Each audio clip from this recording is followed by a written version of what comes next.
روزی روزگاری شیر گرسنه شد و به روباه گفت یه چیزی برام بیار بخورم وگرنه خودتو میخورم. روباه رفت پیش الاغ و گفت شیر میخواد تو رو پادشاه کنه، بیا بریم.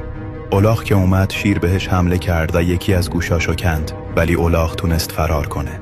اون به روباه گفت منو گول زدی. شیر میخواست منو بکشه.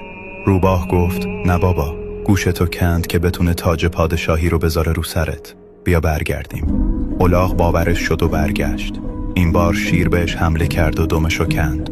الاغ بازم فرار کرد و به روباه گفت تو دروغ گفتی. روباه گفت شیر دمتو کند که بتونی راحت روی صندلی پادشاه بشینی. برگرد بریم. الاغ برای بار سوم گول خورد و برگشت. این بار شیر فرصتو از دست نداد و اونو کشت. نتیجه اخلاقی، گول حرفای قشنگو نخور. کسی دلش به حالتو نسوخته که بخواد یه شب تو رو به جایی برسونه.